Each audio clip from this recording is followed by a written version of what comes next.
Okay, so I've actually realized and remembered that last year in 1CO3 they would make us use the dynamic assembly option for simulating our gearing design. So I'm going to go over really quick how to use the dynamic simulation tool. So right off the bat, you should have your assembly open from earlier, or if you just skipped this part, open your assembly and find the part that you want to move. And I'm just going to confirm one thing. If I go down here in the front axle assembly, I've got a nice rotational joint here, so that's good. Basically, when you go into the dynamic simulation mode, it automatically creates joints from all your constraints, or just recognizes all the joints that are in your assembly. So, if you see here, I have a bunch of standard joints. Right off the bat, if I wanted to move this axle forward, just like this, clockwise, or if I wanted to move it counterclockwise, doesn't really matter for now, you have to go into, well, it should automatically take you into this player button, and if it doesn't, click up here on Simulation Player. And once you're in here, make sure all these buttons are grayed out. If they're not grayed out like this, like on mine, you're going to have to click on the construction tool button here, and everything should pop up. And once you're in the menu exactly like I am, you have to go through the joints and find the joint that you want to move. So since I want to move this axle, this one looks exactly like the one I want. So what you have to do, click it in the model tree, right click it, go to the Properties tab, click Properties. Once you're in here, it should probably take you to General. Just go right ahead and go into DOF1, or if there's any DOF really, just go into DOF. It means degrees of freedom. And there's a bunch of these buttons over here. You can add a torque to it, which will make it accelerate infinitely unless you have friction. You can set where it is initially, which is handy too. What I'm going to be doing really simply is explaining the imposed motion button. So I'm going to click the checkbox of enable imposed motion. It might be defaulted to velocity, which is good. We could use velocity if we wanted. But for now, let's say I want it to go 2 revolutions. So that's 720 degrees. I'm going to go into position. Once I click position, this doesn't look like a button, but it is. Just click the middle here, and it should take you to this graphing sort of thing. You'll see there's a scale, you have degrees on the y-axis and time on the x-axis. Then you have the exact same thing down here. And it shows you the starting point and the ending point. Right now we just have no motion at all. It goes from 0 degrees to 0 degrees in 1 second. There's no motion at the moment. What I want to do, let's say I want it to be spinning 1 RPM for 2 revolutions. So 1 revolution per minute. Wait, how about 1 revolution per second? Sure. So 60 RPM. Let's do 60 RPM, 1 RPS. So that's going to be 360 degrees per second. So I'm going to change my bottom point, my ending point, to 720 degrees, which is our total movement. I want 2 revolutions. This is just for example purposes. It's going to be whatever. You can probably do whatever you want for your assignments, I'm sure. Now I wanted a velocity of 360 degrees per second. 720 over 360 is 2 seconds. So just put in 2 seconds here, and it should do it all for you. And you should have this graph here. It's actually this easy. This menu, it has a lot of different buttons you're welcome to play around with. You can set different sections. So if I wanted it to move for 2 seconds, then stop moving for a certain amount of time. So let's do constant value. on the right side of the last point.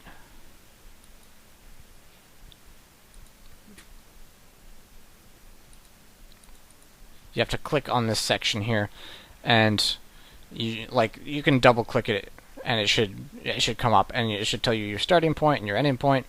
So if I wanted it to stop for like a second, what I would do is I'd just keep this at 720 degrees, and I'd just set the seconds to one more in the future. And then I wanted it to do the same thing in reverse. Well, then I just click the next section here. Oops. Oh, something went awry, as they say. Oof. I'm going to just, when in doubt, maybe just set these to 0. Perhaps not. I think you can actually remove points. Yeah, just like that. If you mess it up, just remove the points, and hopefully everything will be okay.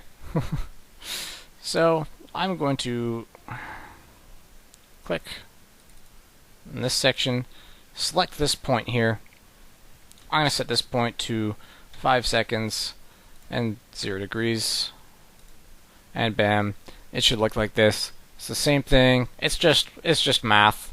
Just do your basic y equals mx plus b stuff, and you should be good. So now once you've done all of this, click OK,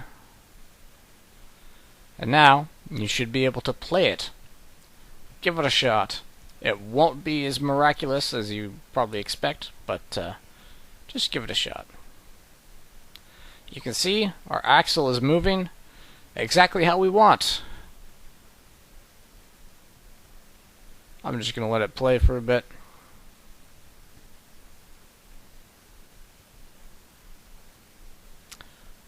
Wow, that was amazing. Incredible. Truly groundbreaking. Now that I have my player, I'm going to try and figure out how to make a video out of this.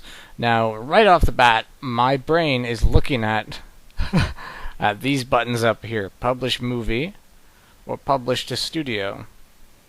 So I'm gonna make publish movie. Let's try this. Tracked-vehicle.im, sure. Now it'll probably tell you what codecs to use for your video. I'm gonna try full frames, uncompressed. Okay. Now what? Do I play it?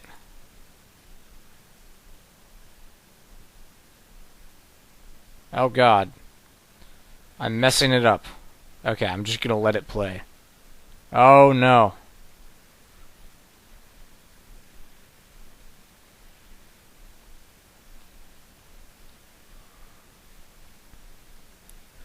See, this should give you a decently hard time.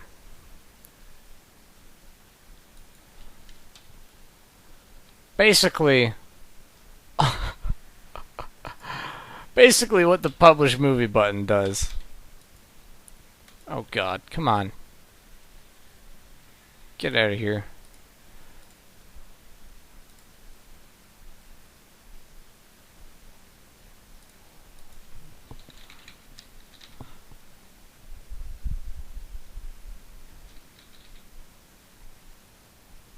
Oh my goodness.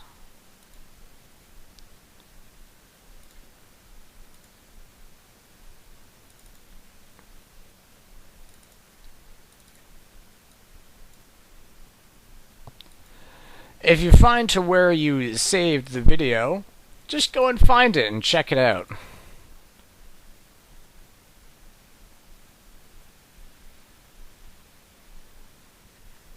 Sure.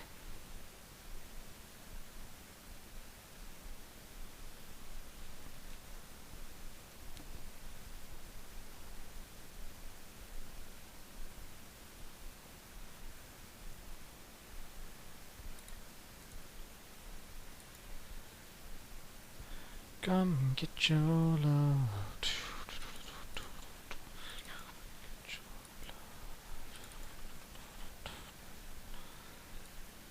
If you go and find to where you saved your simulation, everything should be a lot smoother. for your recording. But you have to keep in mind that the publish movie button, all it really does is record your screen. So it's a bit spooky. Once you're done, you can click the button again, or you can just click escape and click your finish dynamic simulation. Everything should go back to normal. I'm sure for the purposes of your project, it doesn't really matter. Like, for example, let's just watch this again. And you can see I was fidgeting around, zooming in and out. So don't do what I did. Just have it still where you want it before you start your published movie, and everything should work out exactly how you want it, because this is actually a really smooth video compared to how long it was taking me to do things. Basically, when it's recording, it won't do it in real time like this, right? Because it took me around a minute to record this, and this is only a 6-second video. But when you have all your gears moving around, and you've edited all the degrees of freedom for your joints, you can just go to Publish Movie, and you make one of these, and you're done. And that's dynamic simulations. Good luck. Now in this next part of the workshop, we're going to be going over how to make some basic presentation files, as well as developing exploded views for your drawings, which should come in handy.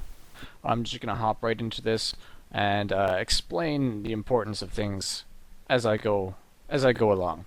So you're just going to go right up to New, make a new file. Computer's being a bit slow. I've got a lot of shit open right now. Okay. You know, you've already made your standard. You made your standard parts before, and you've made your standard assemblies and your drawings before. But I'm sure the one file you probably haven't touched is presentations. They're right here at the bottom. Today we're going to be opening up a standard millimeter presentation.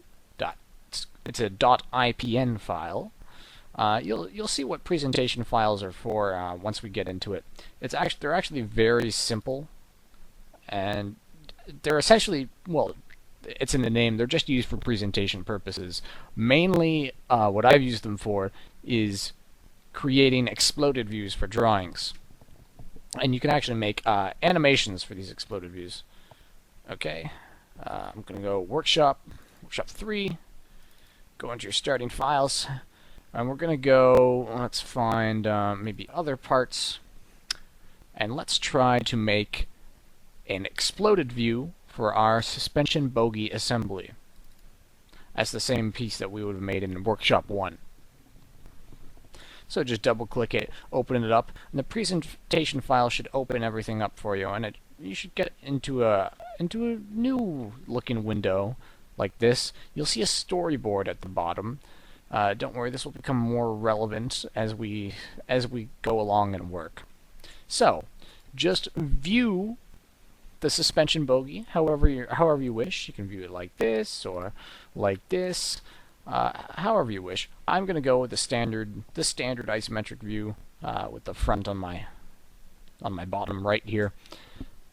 And so what I want to do to make an exploded view, basically I want all these parts to be stretched, like not stretched, well, pulled out from one another so that you can see the assembly process and see other parts underneath that you can't quite make out from this isometric view. For example, if I look down here, I can see my washer, and I've got 2 bearings in here and everything, right? But you can't see that from this view. So the exploded view just usually serves as the front page for an assembly drawing, which is what we're going to be making, and it just shows how all the pieces are put together, and it's a great way to just show all the different parts of your assembly in one place. Anyways, we're going to go up to the Tweak Components button. Ignore all this other stuff for now because it has no direct use for exploding the model. So we're going to go to Tweak Components, and now in this, basically what Tweak Components is, it'll let you select any of these parts and pull them apart however you wish. Now, it's important to note that when you're doing this process, it's good to do it in sequential order, so that if you wanted to make an animation or something like that, it'll save in sequential order. Basically, every time I make a tweak, the storyboard down here will add a new component. I will show you. We'll get started. So if I wanted to explode this screw, or this bolt rather, out of the arm piece, all I would have to do is click it. Now that I've clicked it, you can see that there's arrows here. They're a bit hard to see in this mode. I'm actually going to go up to view real quick. I'm going to change my visual style to shaded with edges. I'm going to turn on shadows, just to make my life a bit easier. Going back to presentation, and now basically I can explode this. So if I wanted to explode it this way, I could do that. You know, it gives you your distance here, but I'm not going to explode it that way because, you know, why would I do that?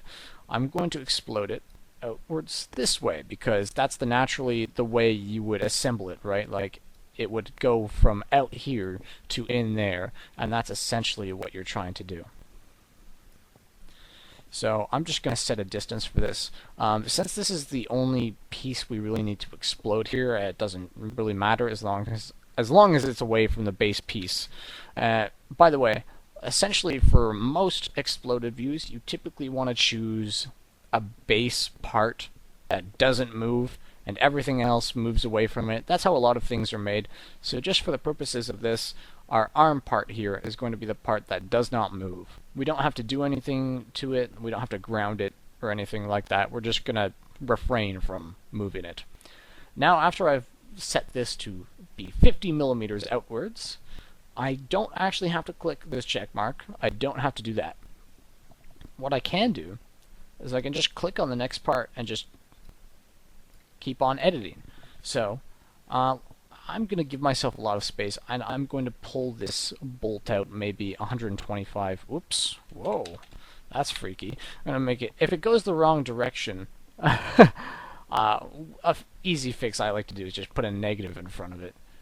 Anyways, so usually you want to pull it out like a good distance because you should know however many parts are in your assembly and how much space you'll have in between them to represent all the parts you have. So this looks like a good distance. We can come back and edit it later if we need to. I'm going to go right ahead and pull this bearing outwards as well. So usually you want to pull it to a point where there's still a visible gap in between it, like a gap meaning you can see the background in between it and the part you've exploded. So let's make this maybe, can we get away with 90? Nah, let's do 85. So now that we've got this part out, we can just go on to the next part. You should be able to tell just by logic what part to pull next. We're going to pull out the wheel and maybe say, let's do 50 for the wheel. Now we're pulling out the next bearing, and see, now our space is getting a little bit cramped because we still have to pull out this washer. For now, I'm going to pull out the bearing about 20 millimeters. I'll pull out the washer maybe 10 millimeters. Now, at this point, I'm going to click check mark. This isn't perfect, right? It looks kind of inconsistent because over here is a bit more squished than out here. We typically want consistent spaces in between all of it because it's all squished together in the first place anyways. So what I'm going to be doing is I'm going to find, oops. Okay, actually, yeah. Let's check out the tweaking that we've made. So what I'm going to do, you see this button down here? Just play the current storyboard and watch what happens. Basically, for every tweak that I made, it has a set time of how long it takes for this tweak to be pulled out from the base part, and it makes it into a nice little animation. It's pretty cute actually. If you go here and you pull out the bottom until you get to a point where you can see all the tweaks to your items, I'm going to even pull mine out a bit more because now I don't really need to work with the assembly anymore. I just need to work with the storyboard. Now down here you can see it made items for each of the tweaks I made. So if I wanted to, I could go down here and I could edit the first tweak I made, right? That's for the first screw. I go to edit tweak, and you can change the distance, or you go down here. Yeah, mainly changing the distance is what we want to do. Now, if I skip ahead to what my final exploded view looked like, I mentioned there was a bit of problems because this area gets a bit squished. So what I'm going to be doing is I'm going to pull out all of these components. Okay, so I'm going to tweak this first component. I'm going to bring it out maybe 10 more millimeters. So I go here and I click 135. Now I actually have to click the check mark so that it saves, and you see that it's been stretched out a bit more. So I'm going to be doing this for each of the parts, and I can just go through them one by one. Go to the wheel now. I'm going to pull them out 10 millimeters each and see if that's enough. It should probably be enough. Here we go. Okay, awesome. This looks great, actually. So now this is the spacing I wanted to fix, so let's build out maybe 5 instead. And that looks gorgeous. Absolutely phenomenal. Great job, everyone. You've just created a exploded view. Now, the thing is, exploded views are for assembly drawings, right? So what we need to do is we need to get this model into a drawing. And if you've been looking around your file, you might have seen this handy dandy button up top that says Create Drawing View. It is literally as easy as it sounds. You click it, it's going to ask you to save your presentation file. I'm going to save it as Suspension Bogey 2. Save it, and then pick your drawing. I'm going to go up to the Metric tab and find my ANSI millimeter.dwg.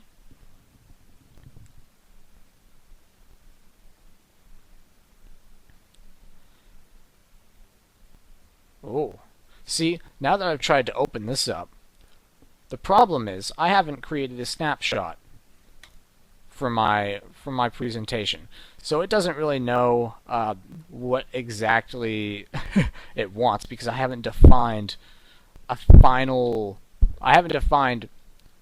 view for it. So basically, if you go back here, what you can do is you can create different viewpoints rather to put into your drawing. So let's say if I only wanted to show that this bolt comes out, I could keep it like this, and I could go up here and I could click New Snapshot View. And see, once I clicked that, you'll see it created a snapshot over here. And you can basically do that for anything. Typically what you want to do is just get one of your final explosion, wait till everything's out in place, and there you go. Then you click New Snapshot View, and this is what you do. Easy peasy. Then I'm going to go back to create a new drawing. You don't actually have to create a new drawing. I could have just fixed it in my other drawing, but it's just quicker to do this really because I didn't really have anything else on the drawing. So you'll see that my snapshot is actually appropriate now. In an isometric view, it's got all the exploded lines, everything's out in the right place, and I'll make my scale 1.5 for now, and let's keep it like that. And usually for first and second year, you're going to want a more standard size sheet, so just go to size B. Everything should be shrunken down a bit more, and bam, you've just got the start of an assembly drawing. You've got your exploded view. You can label this exploded view however you want. We're going to be doing more stuff with this exploded view and drawings in general in the next video. So I'll see you there. Thanks for watching.